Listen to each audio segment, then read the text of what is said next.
Imagina só essa história. Uma menina de 9 anos desaparece e 2 dias depois o corpo dela é encontrado envolto num lençol dentro de uma mala na rodoferroviária de Curitiba. É uma história real, infelizmente. O caso Raquel Genofre, que aconteceu lá em 2008. Mas foi só 11 anos depois que esse crime, enfim, foi solucionado. Em 2019, o criminoso que cometeu todas essas violências contra essa criança foi identificado graças a um cruzamento do banco de dados da Polícia Científica. E para falar sobre esse trabalho de criminalística, nós recebemos hoje no RN Entrevista Emerson Bertassoni. Seja muito bem-vindo, Emerson. Obrigado, Camila. Obrigado pelo convite. Sempre é uma satisfação que se renova poder estar aqui contando um pouquinho do nosso trabalho. A gente está falando de um crime que chocou não só o Paraná, como todo o Brasil. E a gente se pergunta quantos outros crimes brutais como esse não passam também anos e, quem sabe, nunca são solucionados por falta de ferramentas. O que você diria que foi fundamental para que 11 anos depois, enfim, o culpado por esse crime cometido contra a Raquel Genofre pudesse ter sido identificado? Bom, fundamental foi o investimento feito em todas as esferas, né? Um investimento feito no Banco Nacional de Perfis Genéticos. Uma ferramenta com alcance, um potencial enorme, que já está no Brasil desde 2013 funcionando. Hoje tem um corpo bastante grande, né? Um arsenal de quase 200 mil amostras no banco. O importante é essa questão do investimento, tanto em capital humano quanto em capital de insumos e outras coisas do gênero. Quando esse crime aconteceu em 2008, e nós fizemos lá mais de 170 confrontos genéticos, né? Eu fui o perito do caso na época. Quando nós chegamos ali no terceiro, quarto, quinto confronto genético, a gente já suspeitava que a única forma da gente conseguir resolver esse caso seria com o banco, né? Porém, na época não existia o banco. Então, esse investimento feito nessas esferas, como eu acabei de falar, é o que propicia você ter um êxito maior na solução desses crimes. Não só na área de genética, né, mas em todas as áreas aí da criminalística em si, especificamente envolvendo as ciências forenses. E como que foi a formação desse banco? Você disse que ele começou lá em 2013, mas que inicialmente vocês também não tinham ali muitos nomes, amostras ainda que faziam parte, compunham ele. E é importante, claro, que vocês possam ter o maior número possível para fazer esse confrontamento. E esse número vem crescendo ao longo dos últimos anos. Quem são as pessoas que estão hoje no banco? Como que é feito esse banco? Bom, a história do banco, resumidamente, ela começou em 2012, quando a Lei Federal 12.654 foi estabelecida, onde as pessoas, os indivíduos condenados, né, por crimes violentos e de forma dolosa, eles teriam a obrigatoriedade de ter DNA coletado como uma das formas de identificação genética e identificação humana.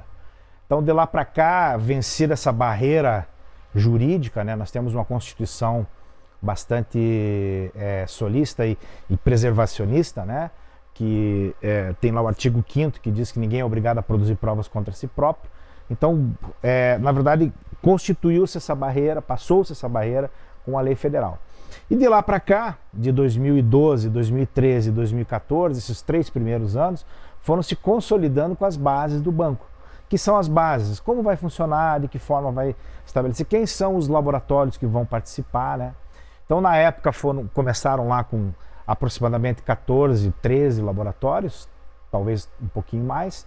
E hoje nós temos praticamente o Brasil inteiro, nas capitais, né, com todos os laboratórios somando e colocando esses bancos, esses perfis genéticos no banco.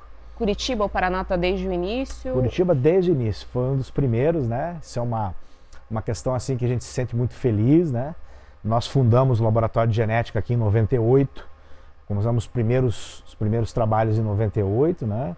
E quando a rede iniciou em 2014, nós já estávamos prontos já para inserir os perfis, inclusive o perfil da Raquel Genofre, quer dizer, o perfil do assassino da Raquel Genofre, de quem a violentou, né, o sêmen encontrado na vítima, foi o primeiro perfil inserido no estado do Paraná. Mas lá demorou-se aí 11 11 anos para conseguir esse match, porque foi necessário que lá em São Paulo também tivesse essa amostra Isso, inclusa, Camila. é isso? Exatamente, porque o match ele tem que formar entre uma amostra questionada, que seria essa que nós, no caso eu trabalhei em relação a produzir o perfil genético, com um suspeito, sem ser formalmente acusado.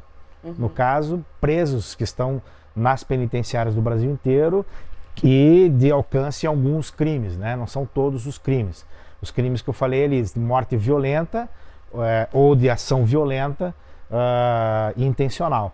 Então isso criou-se a partir do final do governo Temer, início do governo Bolsonaro até hoje, né? Um incremento grande em todos esses laboratórios. Então, como eu falei para você, hoje a gente tem aí mais de 200 mil amostras nesse banco, né? E as investigações, nós temos 3 mil investigações já auxiliadas nesse processo.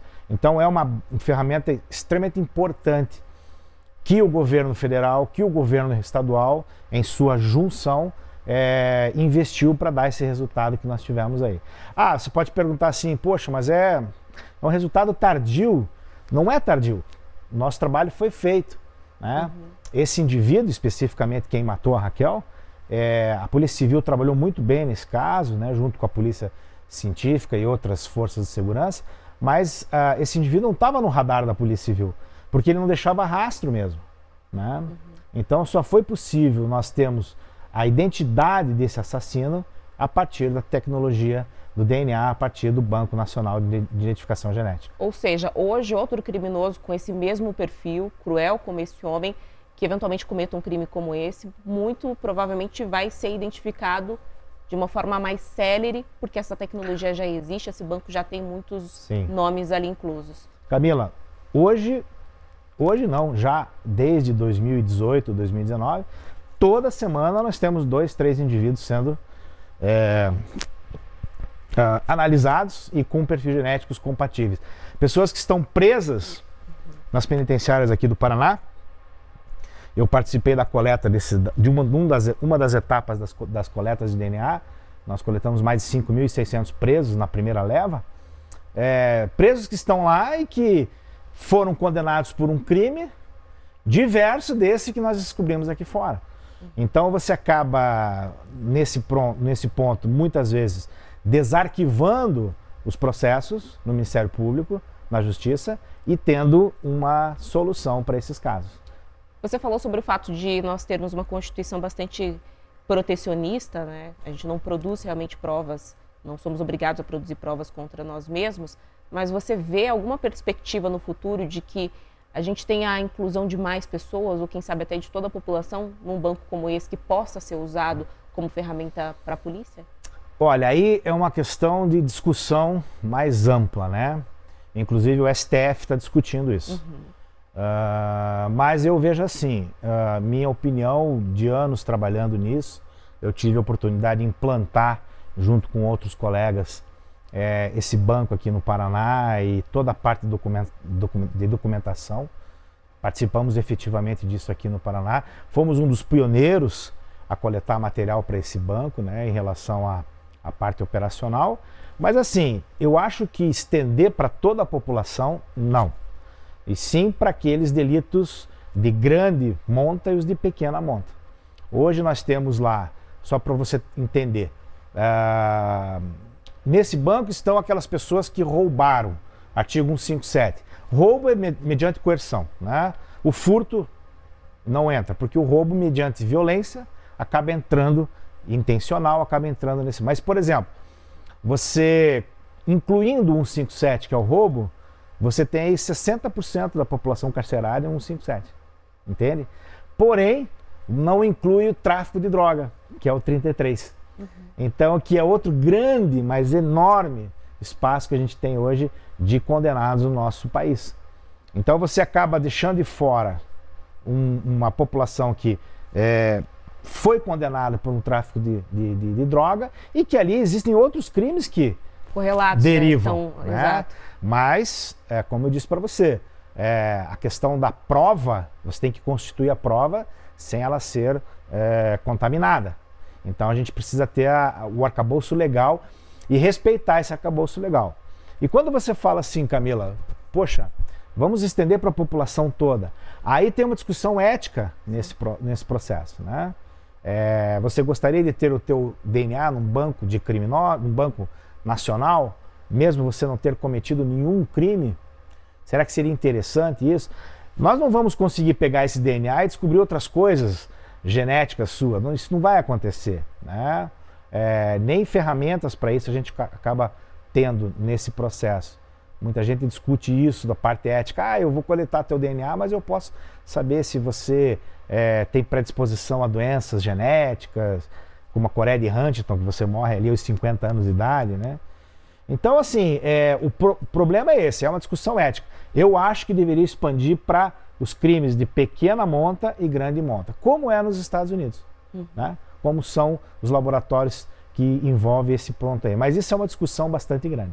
É uma discussão, inclusive, que não se restringe apenas ao banco, né, de amostras genéticas. A gente também pode falar sobre as câmeras que têm identificação facial, por exemplo. Isso, exatamente. É uma discussão moderna, né, dos nossos tempos. A gente sabe que a tecnologia avança, ajuda na solução de crimes e, enfim, em melhorias tantas para a nossa vida, mas gera toda essa questão de discussão ética, porque cada vez menos a gente tem liberdade de ir e vir, né, sem estar sendo monitorado.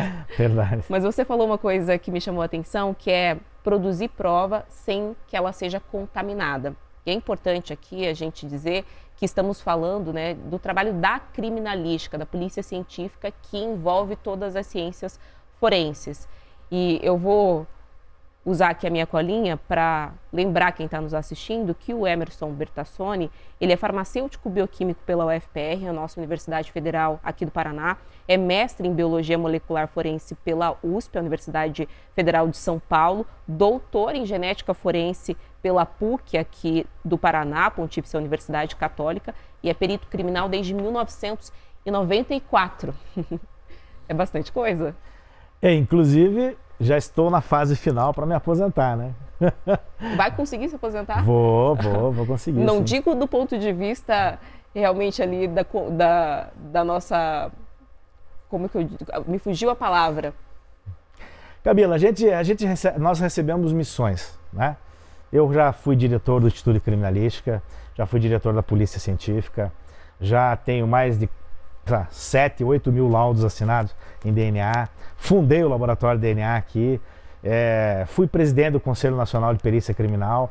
Então, acho que a minha parcela como vamos dizer assim, servidor público e perito, a gente, ao longo desses 31 anos, né, eu estou com 31 anos de polícia, né, então a minha parcela a gente acaba chegando no final mesmo, né, e deixa para os mais novos aí, inclusive muito bem representados, né, a direção lá do Dr. Luiz Rodrigo Gorchock, está fazendo um belíssimo trabalho, então deixa para os mais novos aí, que caminhem com esse processo, está muito bem encaminhado, vamos dizer assim, né. A palavra era previdência. A minha pergunta era se o senhor vai conseguir, né, sabendo que você gosta muito do que faz, realmente parar em algum momento. Parar a gente não para, porque a cabeça continua funcionando, né? Eu tenho outra função, eu trabalho como professor universitário, né? Então eu continuo dando as minhas aulas e palestras e cursos, aquelas coisas todas. A gente não para mesmo. E, claro, a gente vai escrevendo umas coisas aqui, artigos ali, né? Então a gente acaba não parando totalmente, né? E sem dúvida nenhuma, quando for requisitado, você sabe disso, né? O policial ele está 24 horas à disposição do serviço, né? Quando for requisitado, você não pode negar. Então você tem que ir lá e dar a sua parcela, como sempre fizemos. Em vários casos que já trabalhamos, né? Eu não estou ainda na inatividade, eu vou, a partir do ano que vem, eu já começo a trabalhar com a minha aposentadoria, mas até lá, com certeza, a gente está nesse processo aí. O senhor falou sobre escrever um artigo aqui e ali. É importante dizer que você, inclusive, tem um livro. Sim. Mais de um, se eu não me engano. 2 livros. 2 livros. Na verdade, assim, 2 livros e uma reimpressão, que é numa área específica da farmácia, de análises clínicas, né?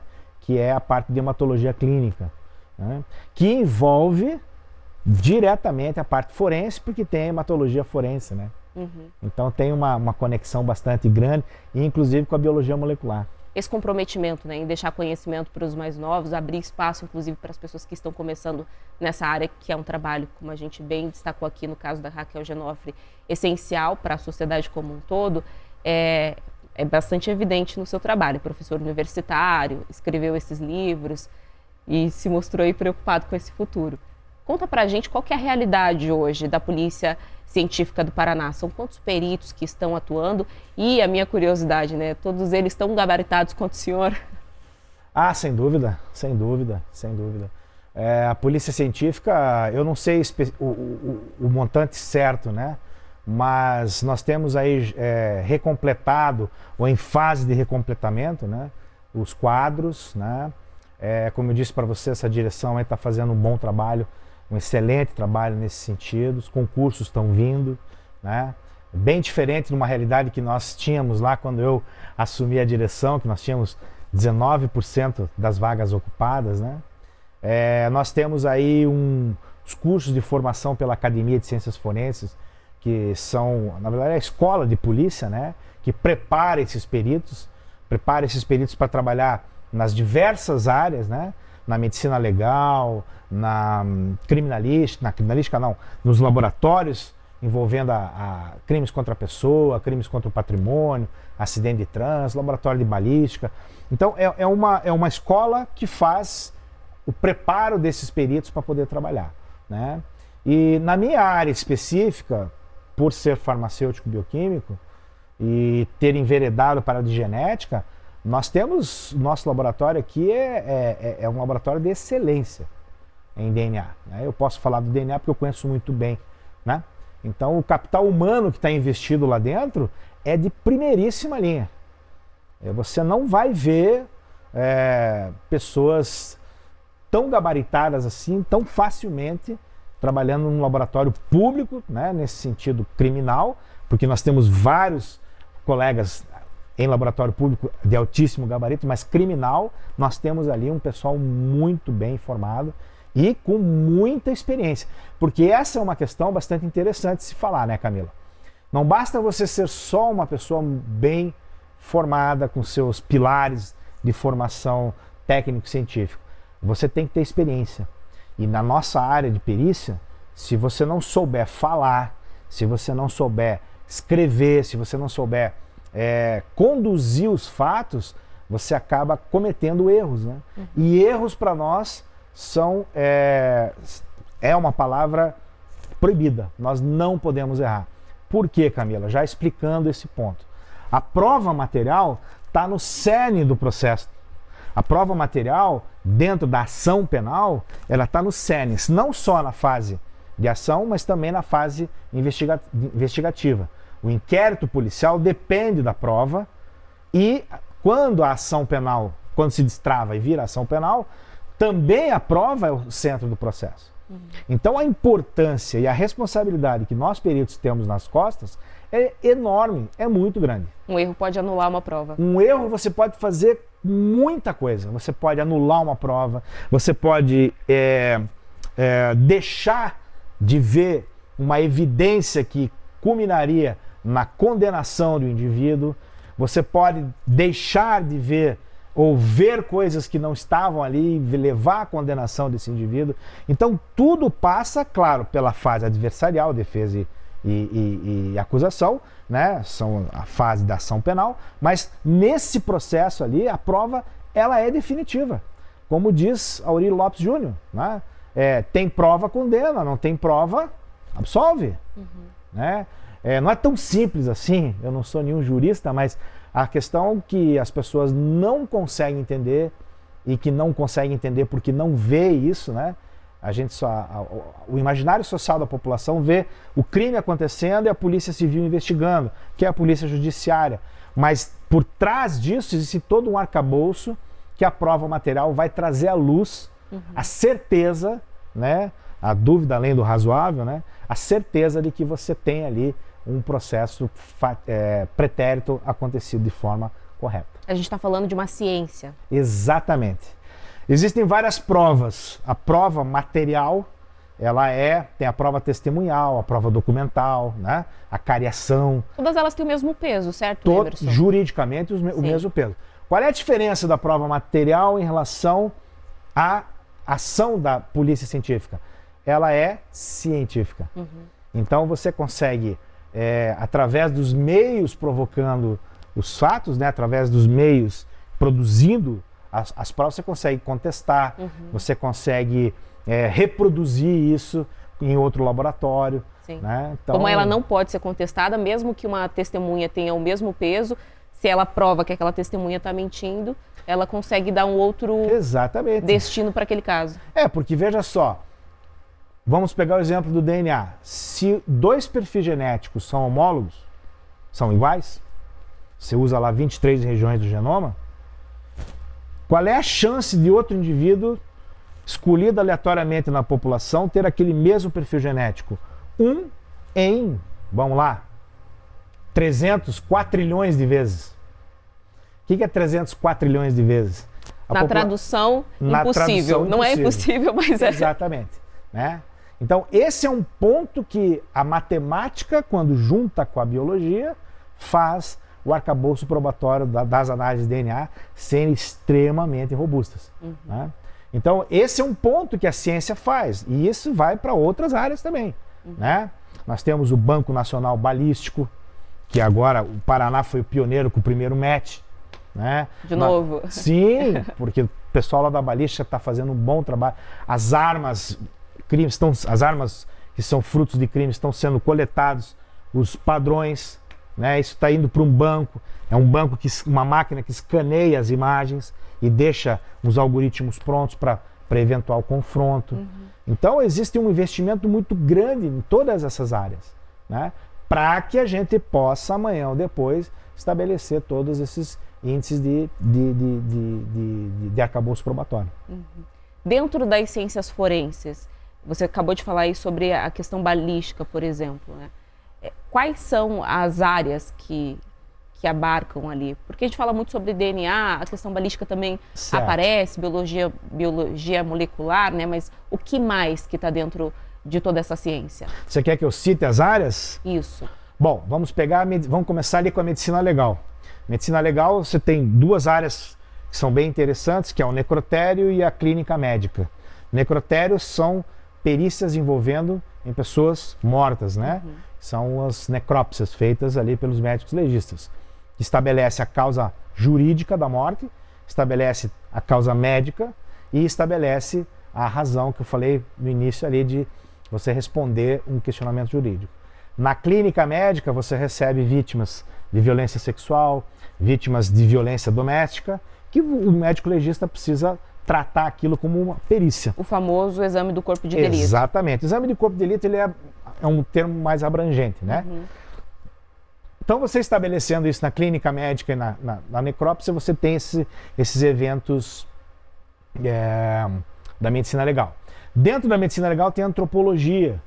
Você, através de uma ossada, você consegue fazer uma reconstituição, né? Estabelecer o sexo, estabelecer a idade, a etnia e outras coisas relacionadas à raça, etnia, e relacionadas àquele arcabouço ali específico da medicina legal. Que a gente pode dizer que é importante em casos como inclusive recente, que aconteceu aqui em Curitiba, acho que ainda não foi elucidado, de uma achada de ossada, de cadáver, que estava ali há muito tempo e ninguém sabe de que crime que foi que aconteceu. Não, a antropologia você consegue remontar através das lesões nos ossos qual instrumento foi utilizado, muitas vezes a causa da morte por relação aos traumas encontrados nos ossos, né? Então, a medicina legal, dentro das ciências forenses, né? A medicina legal é uma ciência forense, ela trabalha com esses pontos. E aí, saindo da medicina legal, a gente tem ali outra grande ciência forense, que é a genética molecular forense, né? Que é a parte envolvida aí, que citamos aí o caso Raquel Genoff. Tem a toxicologia, né? Tem a química forense. Então, qual é a diferença entre a toxicologia e a química forense? A toxicologia vai trabalhar com a química dentro do indivíduo. Então, o toxicologista do Instituto da Polícia Científica, ele vai conseguir extrair uma substância química do estômago, uma substância química dentro do indivíduo e vai provar que ele foi intoxicado por um agente agrotóxico, foi intoxicado por uma droga ilícita, né, ou até mesmo a droga lícita, que é o álcool, né? Então essa é a diferença. E a química é a droga bruta, que é a maior obsessão, né? Uma chaga que o mundo inteiro entende. Então, o químico legal, ele vai detectar maconha, cocaína, heroína, né? Nós temos um equipamento, chama-se Raman, que você encosta na embalagem da droga e ele te dá a leitura de qual droga que é. É que a gente pega os boletins de ocorrência, tá sempre lá, substância análoga à cocaína, porque eles não têm naquele momento. Pois é, Camila, que bom que você tocou nesse assunto, porque quem aprende a droga, geralmente ou a polícia militar ou a polícia civil, quem aprende a droga, ele não sabe fazer os exames. Então ele diz análogo, ele diz parecido. Quem vai dizer se essa droga é ou não é o perito criminal, ok? O perito criminal da polícia científica. Ele vai fazer uma análise por espectroscopia de massa, cromatografia líquida de alta performance, cromatografia gasosa, são instrumentos que a gente utiliza para estabelecer qual é o processo que envolve aquela substância química. Então, e aí tem outro rol de ciências forenses, por exemplo, a documentoscopia. Documentoscopia é uma área uma ciência forense dentro da criminalística muito importante, onde você analisa falsificação de documentos, contrafação, falsificação de assinaturas, né? Muitas pessoas se matam, escrevem uma carta, né? E aí o perito compara se aquela letra da carta é a letra de quem morreu ou é a letra de outra pessoa que deixou ali para incriminar. Né? E em crimes políticos também isso é muito comum, né? A gente viu dentro da Lava Jato documentos, foi você que assinou, não assinou, né? De quando que é esse documento? Então, a documentoscopia é muito importante. Outra grande área, computação forense. Essa área é a área que mais cresceu dentro da polícia científica, né? Inclusive, nosso diretor-geral é dessa área, né? Veja, hoje tudo passa pelo celular. Todo mundo tem celular. Isso é um arcabouço probatório enorme que você tem a favor de você e contra você, né? Então a gente analisa lá os celulares, os computadores, né? Os crimes cibernéticos. Que inclusive tem crescido absurdamente. Essa semana estamos discutindo, acabou de passar inclusive aqui na Record, o caso de estudantes, né, que estão tendo as fotos usadas para colocar em vídeos, né, aquela tecnologia que permite que você coloque o deepface, né, no inteligência artificial, né? E assim, a computação ela vai além disso, né? Existem programas que a polícia científica faz, eu acredito que ainda esteja em andamento isso, né? Eu não sei precisar ainda quando, mas de ir em escolas e orientar os alunos de ensino médio e ensino fundamental dos perigos da internet, né? A tal da Deep Web. Então a gente teve uma experiência bastante interessante trabalhando com esses alunos, resposta dos pais, né? Porque hoje em dia a criança fica na frente do computador quantas horas ele quiser, da forma como ele quiser, né? E ele pode entrar nesses meandros aí que são extremamente perigosos.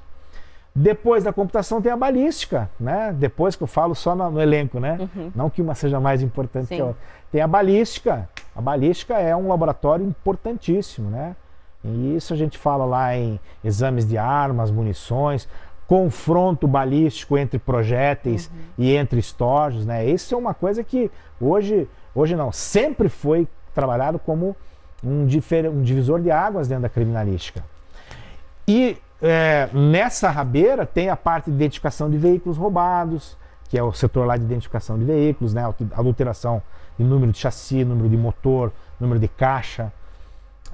Passando por isso tem as 4 grandes áreas da localística, que a gente sempre tem peritos 24 horas, né? Os crimes contra a pessoa, então o local de crime, né? A gente já está, a localística atende os locais de crime, né?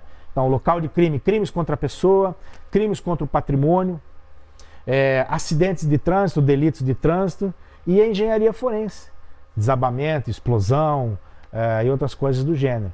Então o carro-chefe da localística, onde tem maior número de atendimentos, é a ciência, crimes contra a pessoa, né? O número de homicídios, né, é grande no nosso país, então precisa ter ali precisa ter um número de peritos adequados, e hoje nós temos isso, e, consequentemente, um número maior envolvendo aí a frequência desses casos, né?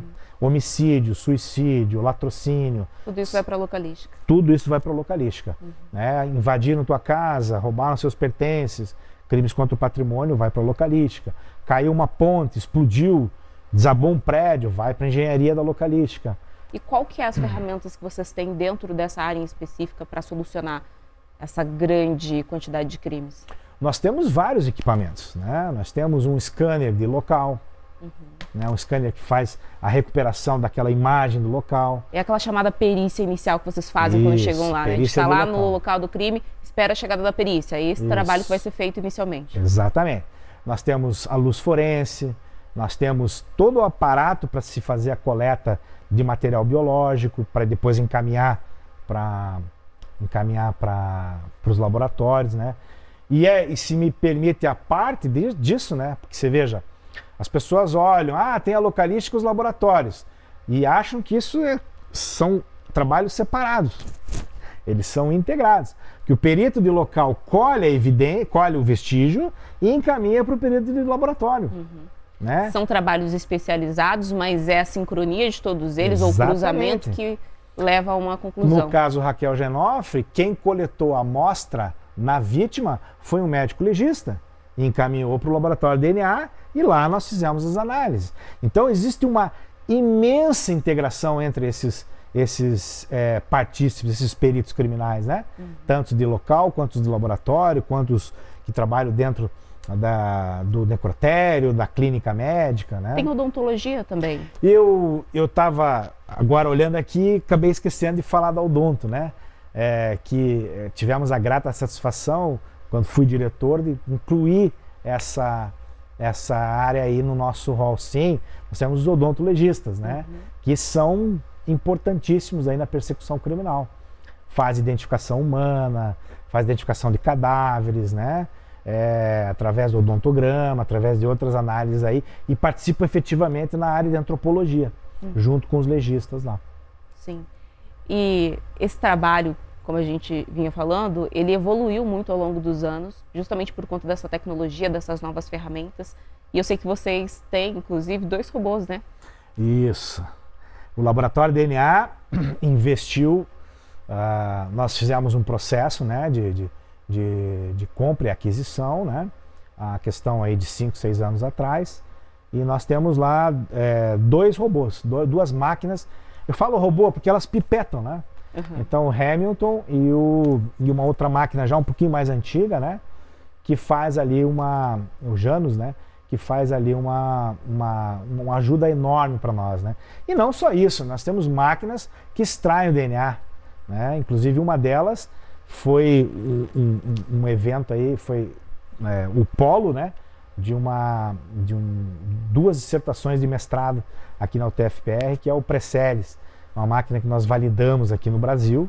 O primeiro uso forense mundial dessa máquina foi aqui no Paraná. Eu conduzi esses estudos, né? E depois orientei os dois colegas, né, no mestrado deles. E nós temos esse know-how. Por isso que eu digo para você, o capital humano do laboratório é muito grande, né? E vamos crescer muito mais. Isso são máquinas que nos auxiliam a rapidez, né? E tá vindo coisas aí bastante importantes, né? Por exemplo, a isotopia forense. O DNA descobre de quem é aquela amostra. A isotopia descobre aonde aquela pessoa mora. Então, por exemplo, você tem lá um tráfico de madeira, que a gente usa muito ali para as regiões norte, né? A isotopia forense, que trabalha com isótopos forenses, né, de marcação radioativa, eles têm aí uma marcação específica para saber de qual região aquela madeira foi extraída. Então, se você pega essa madeira lá na Europa, lá você consegue estabelecer de qual região do Pará Brasil foi extraída essa madeira. Então, isso é importantíssimo. Tráfico de animais silvestres, enfim, uma série de coisas você pode fazer com a isotopia forense. A gente assiste muita série, muito filme, principalmente americano, né? O soft power, que o cinema possibilita para alguns países, que mostra, principalmente, né, essa rotina policial, essa investigação de crimes, é algo que instiga muito a curiosidade das pessoas. E a gente sempre tem a percepção, e aqui ouvindo toda a sua explicação, já me parece, já posso afirmar que errônea, de que é só lá que se faz, né, um trabalho de excelência, que aqui é muito mais amador, é muito mais superficial. Você diria que hoje a Polícia Científica do Paraná pode competir ou estar, né, em questão de comparação ali na qualidade do serviço com qualquer outra polícia científica do mundo? Sem sombra de dúvida. Posso dizer isso sem sombra de errar. Nós temos um instituto, uma polícia científica no Tarumã, inaugurada em 2018, na época em que eu estava como diretor, inclusive, que não deve para polícia científica do mundo nenhum. Que nós temos de estrutura lá e capital humano, estamos no mesmo pé. E gente capacitada e criando outros. Essa conversa, Camila, que bom que você tocou nesse assunto. Essa conversa de que aqui não é bem assim, a gente aqui é coisa mais amadora. Não, essa história já acabou. Isso poderia funcionar ali até 2010, 2011. Dali para frente, o mundo globalizou, as coisas aconteceram. O que se usa aqui no Paraná, em São Paulo, Minas, Rio de Janeiro, se usa em Londres, em Washington, em todos os lugares do mundo. Então a gente não tem mais essa questão de ter um delay. Bancos de dados nós temos em vários países. O maior banco de dados de genética é o da China. Imagino. 53 milhões de amostras tem no banco de dados. Os caras têm 1 bilhão e 300 milhões de habitantes, né? Mas o que eu quero dizer assim, essa globalização permite que a gente utilize em tempo real as mesmas tecnologias. E nós estamos bem capacitados para isso. Eu posso dizer em todas as áreas, Umas um pouco mais, outras um pouco menos, né? Mas a Polícia Científica do Estado do Paraná, ela está muito bem formada, né? E a gente tem que agradecer mesmo, porque a gente teve uma feliz coincidência, né? Da participação de pessoas que foram e estiveram à frente da direção e que puderam levar esse nome e criar esse patamar aí e continuar crescendo, né? Uhum. Uma coisa interessante de se falar é que o CSI, a gente sempre ouve, né? O CSI. O modelo CSI é nos Estados Unidos, onde a pessoa que investiga produz a prova. Aqui não. Quem investiga é a Polícia Judiciária, Polícia Civil, e quem produz a prova é a Polícia Científica. Uhum. Não é aquele investigador independente, né, que ele vai do começo ao fim. Não. Nós temos uma integração muito grande com a Polícia Civil, é a nossa co-irmã. Uhum. Né? Aliás, nós saímos da Polícia Civil. Sim. Nós éramos policiais civis, né? Uhum. Até 2001 e depois tivemos a autonomia. Então, esse ponto é que é bom deixar claro.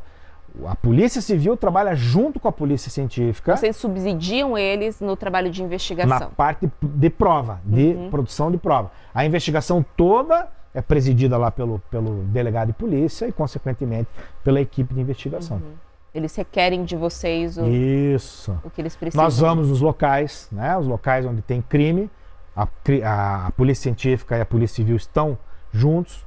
Nós atendemos, né, a Delegacia de Homicídios aqui em Curitiba, as delegacias que estão aí na região metropolitana, mas são coisas diferentes, né? Que vão fazer a mesma coisa, que é subsidiar o inquérito policial e, consequentemente, depois, terminado o inquérito policial, é exposto ao Ministério Público, que vai fazer vistas aí ao Judiciário e ao juiz.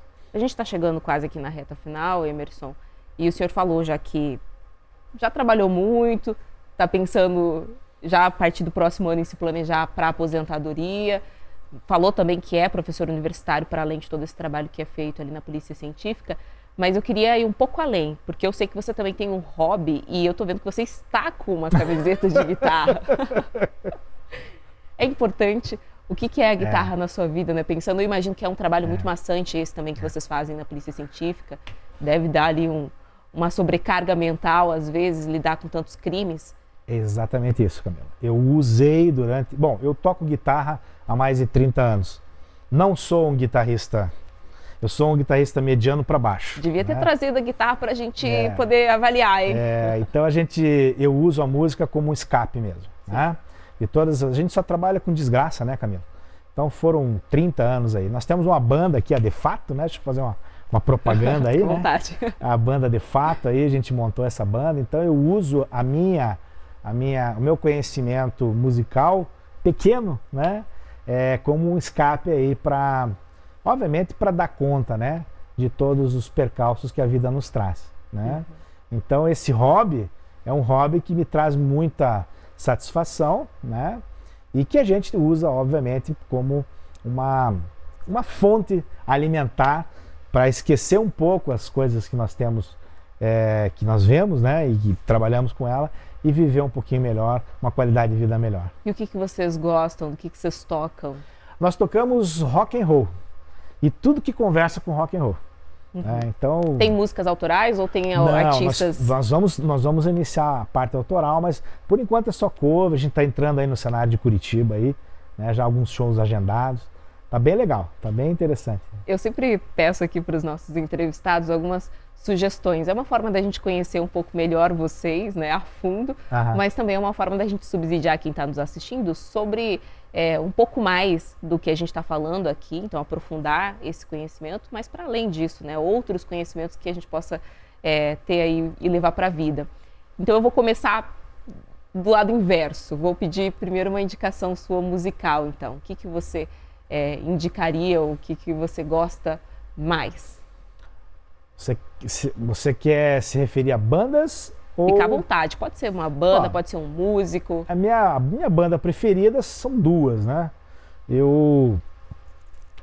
Minha banda preferida é o Iron Maiden, tá? O Iron Maiden e o Deep Purple, são duas bandas que eu adoro. E minha influência musical, especificamente para guitarra, é o Gary Moore, que é um bluseiro aí que já não está mais entre nós, né? E que fazia milagres com a guitarra, com aquela Les Paul dele. Essa é minha grande influência, é o Gary Moore. E o que você anda assistindo ou indicaria para quem gosta de tudo isso que a gente conversou aqui ou quer conhecer um pouco melhor você? Olha, tem alguns... bom, o CSI, por si só, 60% ali é verdade e 40% é mentira, mas o CSI é um bom programa, legal de você poder entender. Tem algumas séries na Discovery, né? Que passa a parte criminal, que passa a parte investigativa, né? Com ênfase na perícia. A gente tem algum tipo de produção nesse sentido brasileiro ou não? Nós temos alguns youtubers aí que fazem isso, né? Beto Ribeiro e outros gêneros aí. Eles trabalham com esses casos, né? Só que, enfim, vale a pena também, é interessante. E eles vão atrás de algumas... Só que às vezes as informações ali dos entrevistados não são talvez algumas informações mais interessantes. Sim. Né? Mas também é viável, sabe? Eu me lembrei agora do caso Evandro, né? É um caso interessante que virou podcast. O Mizanzuki foi cirúrgico, né? Sim. Que trabalha toda aquela questão lá do caso Evandro e depois, junto com isso, Projeto Humanos. E agora ele está lá em Altamira, né? Os emasculados lá. Olha, sensacional. Sim. Esse podcast vale a pena, né? E, claro, obviamente, o que vier desse podcast com produções aí. O que é interessante é que é um resgate da história que fez com que o próprio caso de investigação fosse reaberto. Que é isso que a gente falou, são crimes que aconteceram numa época em que não se tinham ainda todas as ferramentas que hoje nós temos disponíveis. Exatamente. A tecnologia, ela muda, né? E ela tem que mudar, obviamente, porque ao longo dos anos coisas novas vão acontecendo, né? E você tem que estar acompanhando isso. E por fim, eu gostaria que o senhor fizesse uma sugestão para a gente de leitura. Para além dos seus 2 livros, que eu também gostaria que você dissesse aqui para a gente, né, o que mais que seria interessante? Olha, o livro que eu tenho escrito junto com outros autores, né, o professor Paulo Henrique, que é um grande mentor para mim, né? É o livro de Hematologia Laboratorial, Fundamentos e Técnicas, mas tem alguns livros interessantes, né, de genética, né, que eu acho bastante produtivos, né? O Gene Egoísta é um livro bastante interessante, né? Enfim, a história da biologia molecular, um livro também bem legal nesse processo. E algumas partes específicas, aí, alguns trabalhos envolvendo as doenças infectocontagiosas, né? Que também tem um aspecto bastante voltado aí também para a parte forense. Uhum. Emerson Bertassoni, muito obrigada por ter aceito o nosso convite, por ter compartilhado parte, né, eu sei que bastante pequena ainda, de todo esse conhecimento que você acumulou ao longo dessa carreira, mas que é importante para que a gente possa entender um pouquinho mais sobre esse universo. Camila, quem agradece sou eu, né? Oportunidade de falar sobre o nosso trabalho, né? Estou à disposição aí, se precisar dirimir algumas dúvidas e para os próximos convites, né? E sim, sem dúvida nenhuma, dizer que para nós é importantíssimo que a gente demonstre para a população, né, o que a gente faz, não só ficar atrás dos bastidores, né, mas que a gente consiga aí mostrar a importância da polícia científica. Sem dúvidas, muito obrigada. Esse foi mais um RN Entrevista, a gente te espera na próxima segunda-feira.